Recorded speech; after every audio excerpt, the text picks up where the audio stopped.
Hey guys, welcome to the show Maraha, and today we're having a look at the New Balance 860 V13.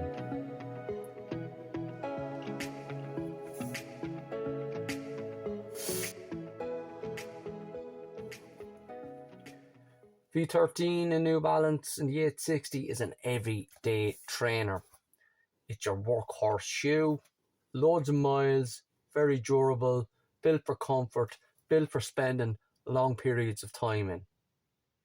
Specs of the shoe, you're looking at a heel to toe drop of 10mm. So 35mm in the heel and 10 in the forefoot. So that's a 10mm heel to toe drop. Me personally, I like 10mm. I prefer 8mm, but I don't have a problem with 10. It's 12mm that I don't like.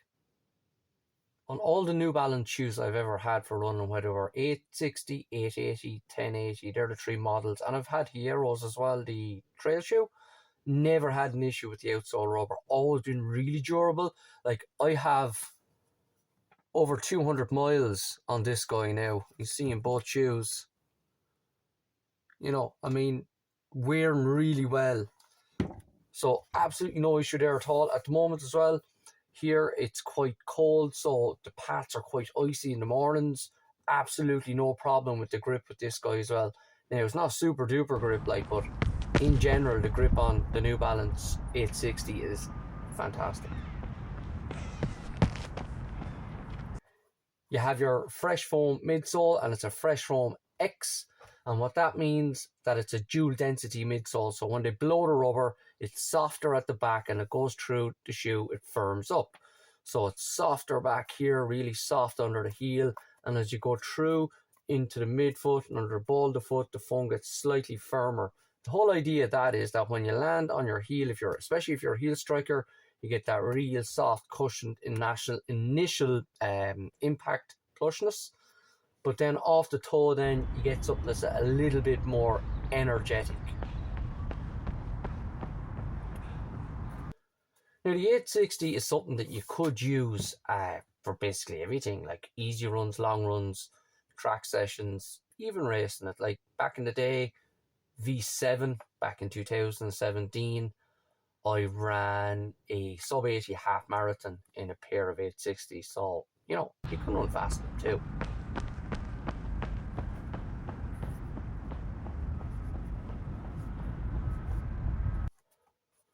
The lockdown is pretty good. The one issue I do have with the shoe is the cuff of the heel here and here. So we're looking at this part of the shoe here.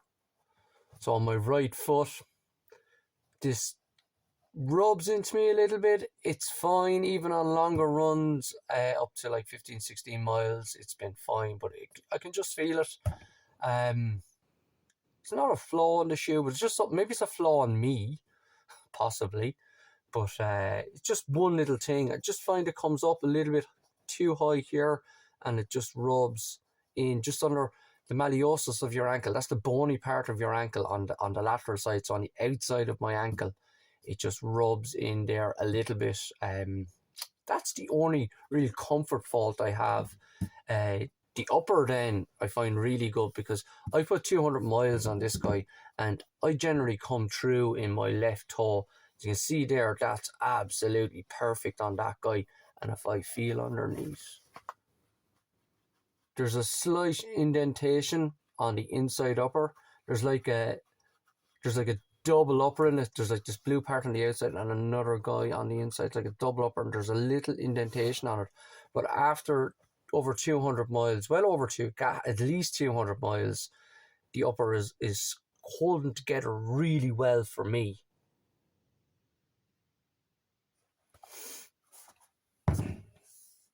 Now, as regards a shoe, for doing a bit of everything in, I ran a 5k park run there over Christmas.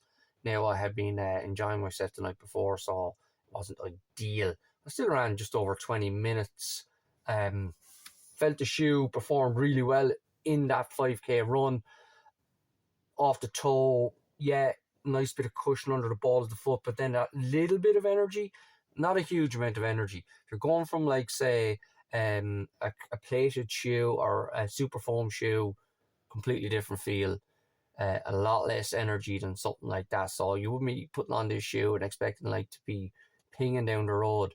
But when you do try to run harder in it, it doesn't disappoint, but it doesn't like excite either. It's not a shoe that you're really excited to go running in, but it's going to tick all the boxes for something that's going to last well, get you to where you want to go.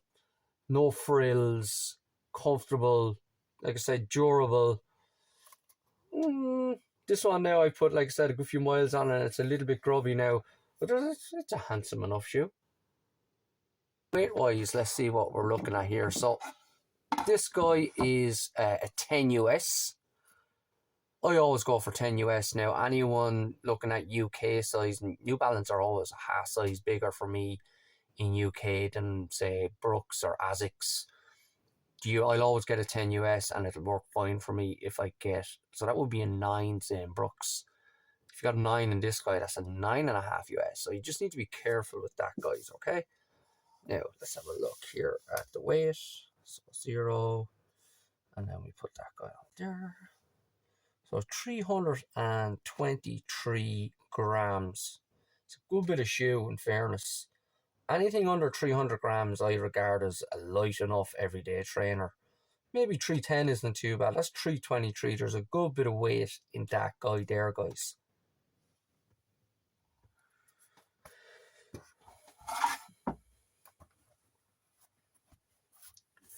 So the stability in the shoe then, what they do, you're still using a medial post in your New Balance shoe, in your New Balance 860. So you can see this little line that runs along the medial side of the shoe here. So this is much firmer than this part outside of that line. Much firmer here. This is to reduce your pronation. This is your pronation control. Works really well for me. To have this other little aspect here running along the side, on both sides. See that guy there? You can see it here as well. So you don't, you're not sitting there, you're sitting down in here. So that's, you can feel that there cradling the foot there to add an extra bit of stability. If we went back to older models of this guy, this post in here would have been a much bigger piece of material, and in the midsole then there would have been added technologies to give you more stability. But to put this post in here and this guidance rail here, that gives you all the stability you need if you're an overpronator and you need a bit more stability in your shoe. So when you wear this guy, you can feel that arch support in it nicely. It's a comfort kind of feel for me.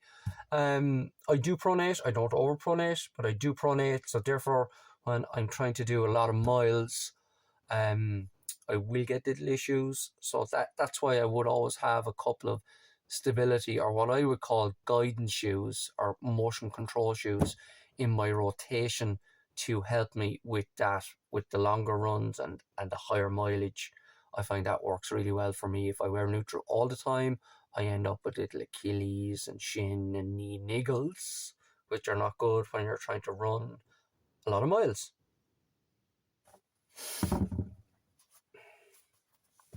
So there you go, guys. That's the New Balance 860 V13. Retails at €160. I think it's $140 in the States. Probably about £150 in the UK. I had a really good experience with this back in V7 in 2017. Like, that's 7 years ago. This is V14 will be coming out this year. But I had a really good experience with V7, V8, and then it kind of lost its way a little bit, and I went away from it. Last year's model of this was pretty nice, but this year's model for me is back around that V7, V8 that I really enjoyed, with that softness under the ball of the foot. For me, because I'm not a heel striker, I'm a midfoot striker, I'm feeling the cushion more here than here. So when I run, whether it's fast or slow, and I can feel the cushion under the ball of my foot, I automatically like a shoe. Like this shoe as well for just going for a walking into town, that kind of stuff. Very comfortable that way. You spend a lot of time in. Your New Balance 860, guys, V13. Hope you enjoyed that. Hope that helped you. If it did, like, share, and most importantly, guys, subscribe.